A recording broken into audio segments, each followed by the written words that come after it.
Hey everyone, it's JJ again here at Lakehouse. It's another one of our blog videos, and today I want to talk to you about the do's and don'ts of video. When it comes to video production, there's a lot that goes into it, a lot of fine details, and that's why it's really good to have a team with you. It's definitely not a one-person job. I mean, you could try, and you could definitely do it if it's like a smaller scale, but when you're doing bigger, more professional video production, you definitely need a lot of hands to help you get these great shots and actually put together this beautiful product.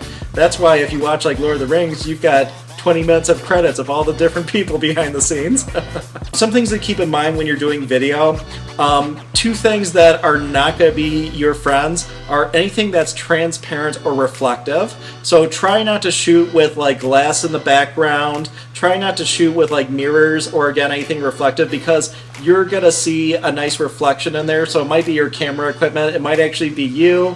It may be unflattering. Also, if you're shooting something like a window, the light may actually blow out the actual like background, or it might actually blow out the object or person that you're trying to interview or trying to actually just like focus on. Obviously, you want your video to go well. You don't want it to look sloppy. 2, consistency. So in the design realm, you want to be consistent and organized. When it comes to your cameras, make sure that there's a consistency, so when you look at it, the coloration, the hues, tones, and saturations are all the same.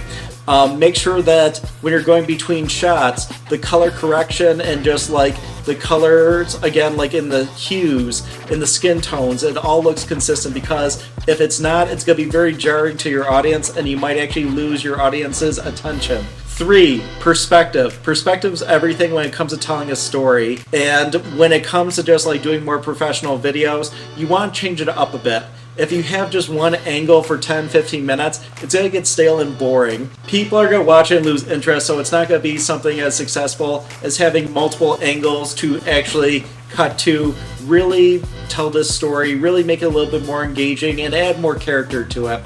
Next thing, make sure to keep it simple. Keep your story straight to the point, and you don't want to draw it out to where it's over the top. I've known people that want to do videos that are 30-40 minutes long, and nowadays people's attention span's really short and really straight to the point, so you want to capture that quick, important message. Next thing to keep in mind is telling a story in video is almost like writing an essay. Before you actually start filming, think about it. How do you want to actually introduce a subject or particular topic?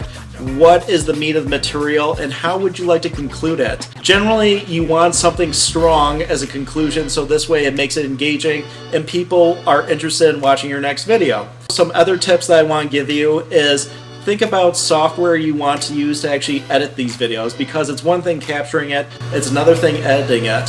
Most people want to keep it simple as well. That's why I recommend using something like Final Cut Pro X, which is very straightforward, really user-friendly. Also Adobe Premiere, we do work with that from time to time. The only thing is Adobe Premiere is a little bit more advanced, and the tools are a little bit more shifted around than some programs, so it definitely is a little bit of a learning curve more, but I highly recommend it.